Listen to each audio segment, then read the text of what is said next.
श्री गणेशाय नमः। ओम श्री कृष्णाय नमः। ओम नमो भगवते वासुदेवाय। जय जय श्री कृष्णा। कार्तिक महात्म्य। कार्तिक महात्म्य सुनने का बहुत अधिक महत्व है। इसको सुनने से मनुष्य तमाम पापों से छूट कर मोक्ष को प्राप्त कर लेता है। इसलिए कार्तिक मास में कार्तिक महात्म्य अवश्य सुनना चाहिए। जय श्री कृष्ण। पहला अध्याय।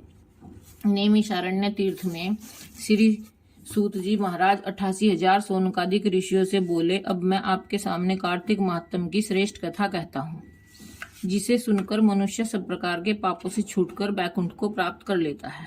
सूत जी ने कहा, श्री कृष्ण जी से आज्ञा लेकर नारद जी के चले जाने पर सत्यभामा प्रसन्न होकर श्री कृष्ण से बोली, हे नाथ, मेरा जीवन सफल हो गया।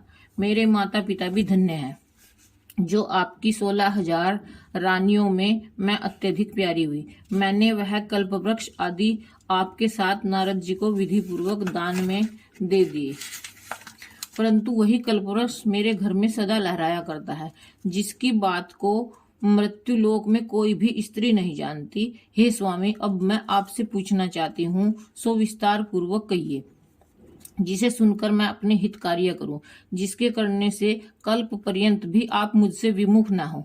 सूत जी कहने लगे, सत्यभामा के ऐसे वचनों को सुनकर श्री कृष्ण जी हंसते हुए सत्यभामा की बाह पकड़कर कल्प वृक्ष के नीचे गए और बोले, हे प्रिय, 16,000 स्त्रियों में से मुझे तुम प्राणों के समान प्यारी हो। तुम्हारे लिए देवताओं और देवराज इंद्र से भी मैंने विरोध किया था। उस महाअद्भुत वार्ता को सुनो। सूत जी बोले, एक दिन श्री कृष्ण भगवान ने सत्यभामा के साथ गरुड़ पर सवार होकर इंद्रलोक में जाकर कल्प वृक्ष मांगा। तब इंद्र के न देने पर गरुड़ का इंद्र से घोर युद्ध हुआ था। हे प्रिय, जब मैं तुम्हें हर चीज दे सकता हूँ, हर एक कार्य पूरा कर सकता हूँ, तो क्या तुम्हारे आश्चर्यजनक प्रश्न का उत्तर न दूंगा? यह सुन सत्यभामा बोली, हे प्रभु, पूर्व जन्म में मेरा कैसा स्वभाव था, किसकी पुत्री थी, मैंने कौन से दान व्रत या तप नहीं किया जिससे मुझे मृत्यु लोक में जन्म लेना पड़ा, और ऐसे कौन से शुभ कर्म किए कि यहाँ आकर आपकी अर्धांगिनी हुई और आप गरुड़ पर सवार होकर मुझे साथ में लिए इंद्रादि देवताओं के स्थानों में फिरते हो। तब भगवान बोले, हे कांते, तुम पूर्व जन्म में किसकी पुत्री थी, कौन से पुण्य और व्रताधिक तथा शुभ कार्य तुमने किए थे, वह सब कहता हूँ। पूर्व जन्म में सतयुग के अंत में मायापुरी में अत्रि गोत्र में वेदों और यज्ञों का जानने वाला देव शर्मा नाम का ब्राह्मण रहता था। वह रोज अतिथियों की सेवा, हवन और सूर्य भगवान की पूजा किया करता था, इसलिए सूर्य की तरह तेजस्वी था। उस ब्राह्मण के बुढ़ापे में एक गुणवंती नाम की कन्या हुई, जिसका विवाह वह पुत्रहीन ब्राह्मण ने अपने चंद्र नाम के शिष्य के साथ कर दिया और वे दोनों पिता पुत्र की तरह रहने लगे।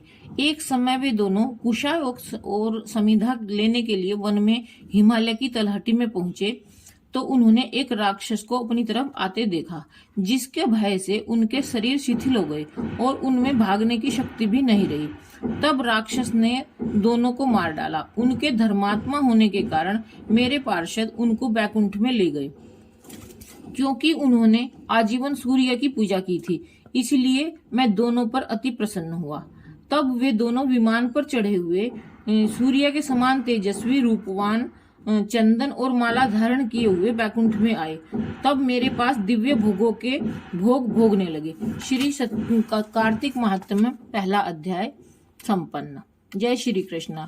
ओम नमो भगवते वासुदेवाय। ओम नमो भगवते वासुदेवाय। ओम नमो भगवते वासुदेवाय। ओम नमो भगवते वासुदेवाय।